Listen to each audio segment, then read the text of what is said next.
Namaste students. Welcome to the biology class. In the previous lecture, we studied about the Watson and Crick model of DNA. And if you know that Frederick Major, he was a scientist and first he identified DNA as an acidic substance in the nucleus. This was the name of the scientist, that is Frederick Major. In 1869, first he was the scientist who identified DNA as an acidic substance and he named it as nuclei.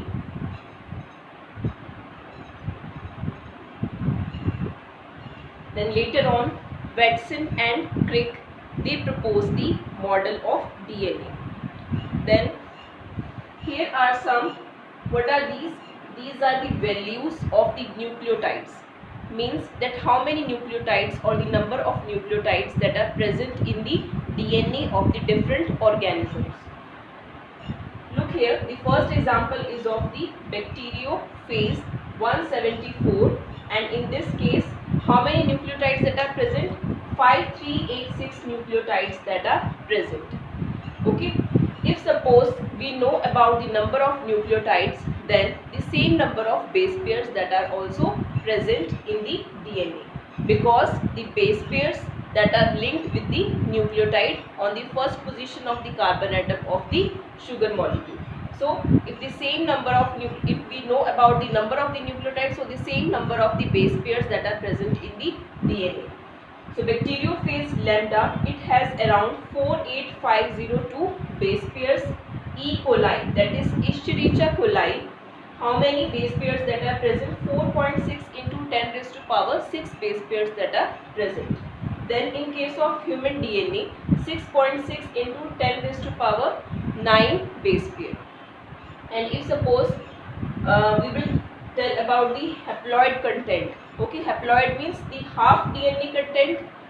What is the meaning of the haploid content? Means the half content, half DNA content. So here this value it will become half, that is 3.3 into 10 raised to power 9 base pair. Now next is about the central dogma. Central dogma, it is proposed by Crick.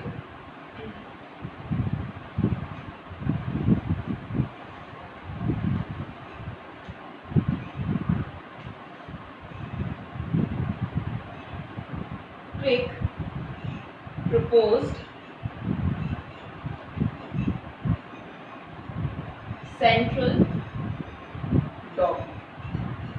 Now what is this central dogma? It means that the biological information that is present, which is present in the DNA, okay, means the biological information which is present in the DNA in the form of genes.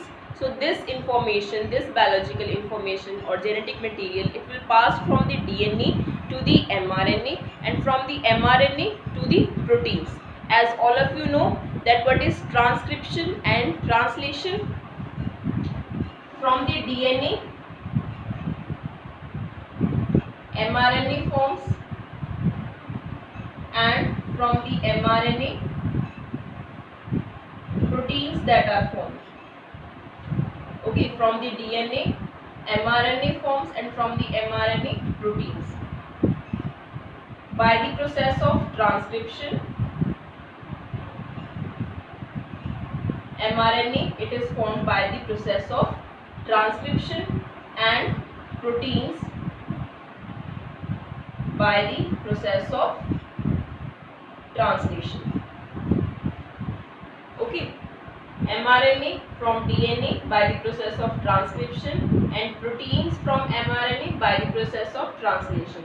So in this manner the genetic information it will pass from DNA to mRNA and then from the mRNA to proteins, and this we will discuss in detail in the process transcription and translation. Now next is reverse transcription.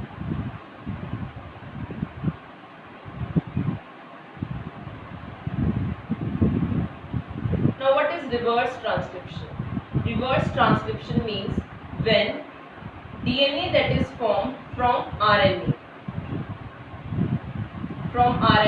when DNA it is formed, then this process is known as reverse transcription, and in the presence of which enzyme? Reverse transcriptase enzyme.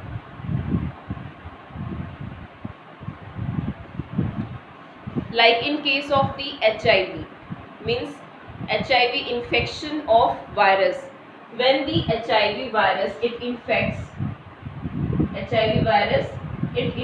the cell, then what will happen? As it contains the RNA, when this RNA it will enter into the host cell, then by the process of the reverse transcription it will convert it into DNA. Okay, in the presence of which enzyme? Reverse transcriptase enzyme. Now next we will discuss about the length of DNA, that how we can calculate the length of DNA from the number of bases. If we know the number of bases that are present in the DNA and the distance, that is distance between the two adjacent bases, then how we can calculate the length of the DNA. Length of human DNA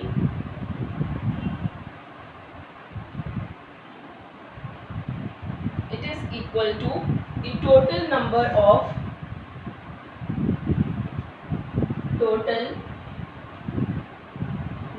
of nucleotides, or you can say the base pairs, nucleotides or base pairs that are present in DNA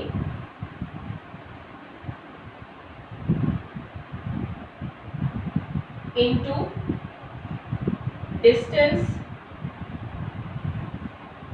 between the two adjacent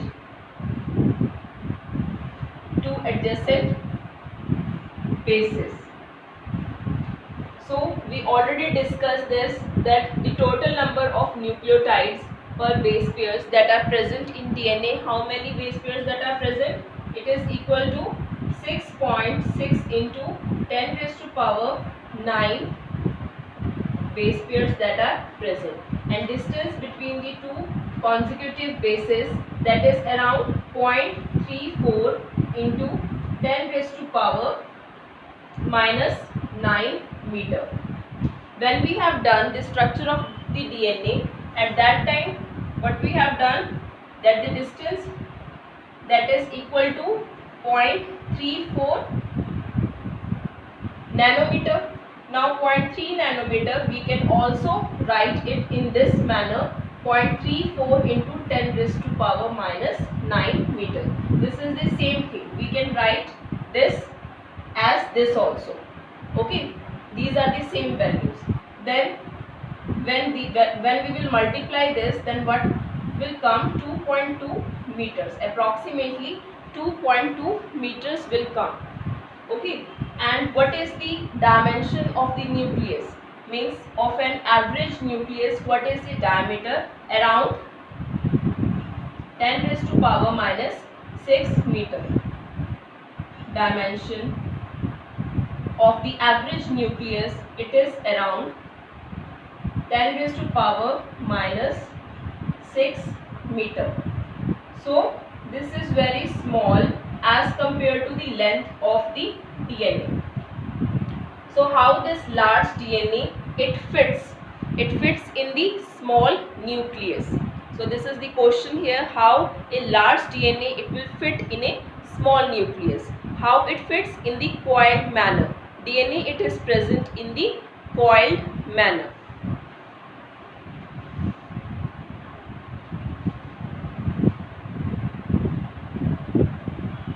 DNA it is negatively charged and it is present, or it is coiled with while binding with the positive charge proteins. If you will see in case of prokaryotes,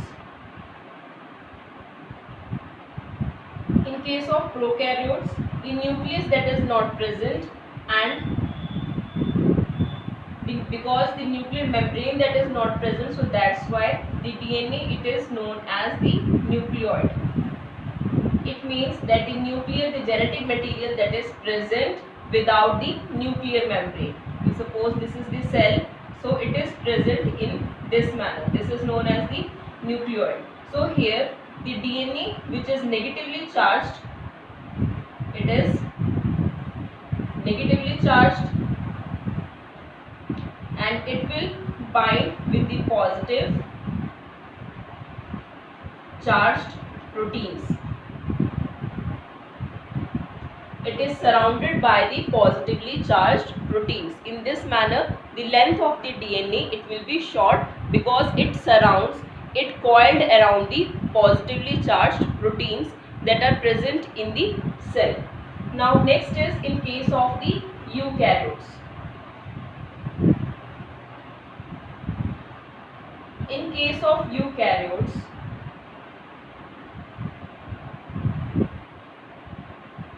the DNA that is present in the form of nucleosomes, okay,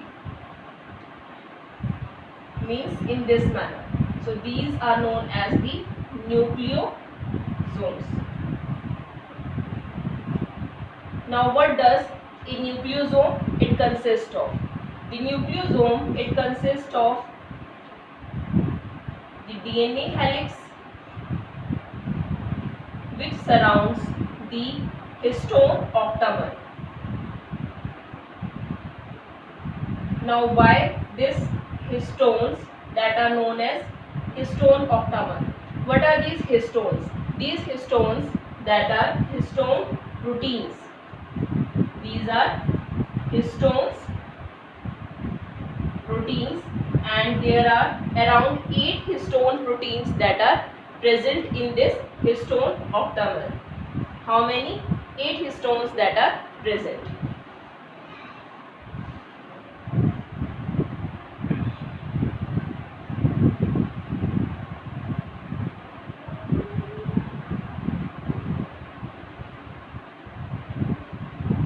This is H1 protein and this is the histone octamer and this is DNA, and DNA it is negatively charged, and these histone octamers means these histone proteins, they contain the basic amino acids. Okay, as the proteins that are made up of basic amino acids means all the proteins that are composed of the amino acids. Okay, but these histone proteins they composed mainly of the basic amino acids which are rich in lysine and arginine. So they are positively charged.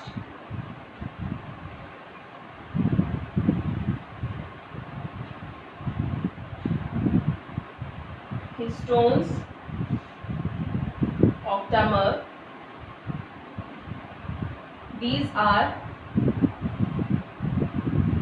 rich in lysine and arginine.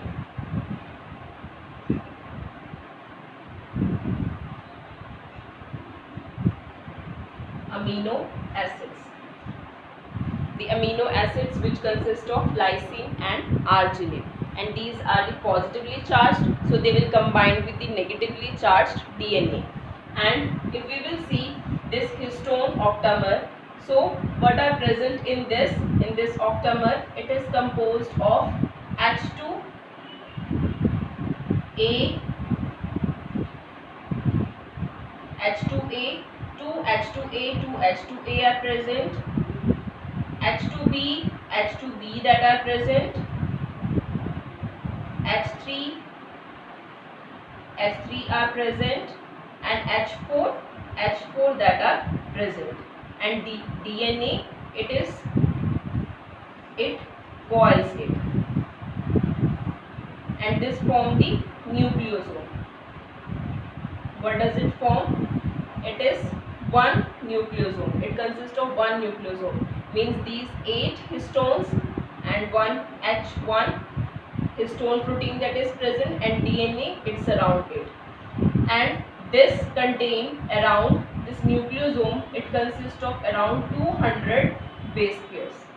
how many base pairs that are present in one nucleosome? It consists of around 200 base pairs of the DNA helix. From this, we can calculate the number of nucleosomes that are present in the total length of the DNA. Means in the total DNA, how many nucleosomes that are present, we can calculate from this value. How? Let's see.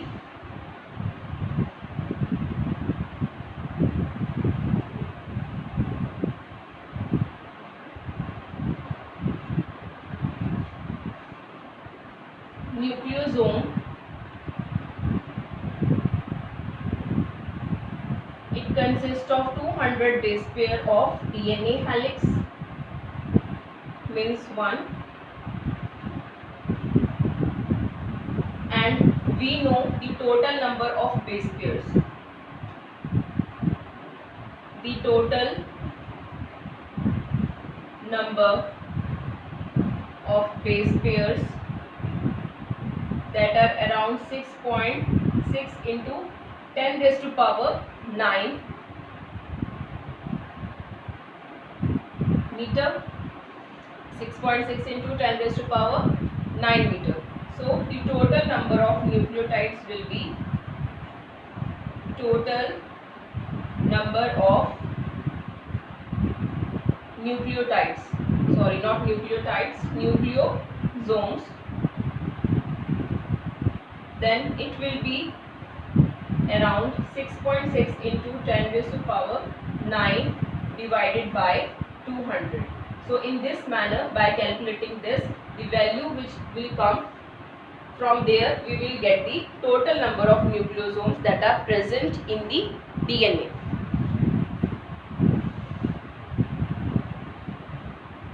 Now next is about the chromatin. Now what are chromatin? Chromatin means that are very thin thread-like structures, and just before the cell division they will condense to form the chromosomes. They are like in this manner, and the nucleosomes that can be seen over the chromatin fibers like this. So it looks like the beads of string. It looks like the beads of strings. These chromatin fibers, they will condense to form the chromosome just before the cell division. Just before the cell division, chromatin fibers, they will condense to form the chromosomes.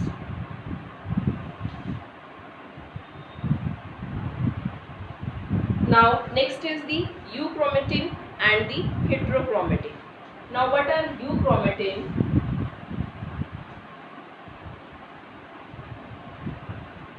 And heterochromatin?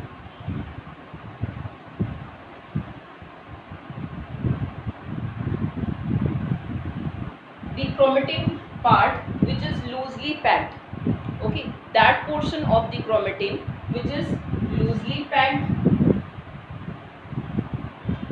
chromatin part which is loosely packed and stainless and more transcriptionally active, and heterochromatin that are densely packed, the chromatin part which is densely packed and densely stained, means stain more, but it is not transcriptionally active. So these are the heterochromatin.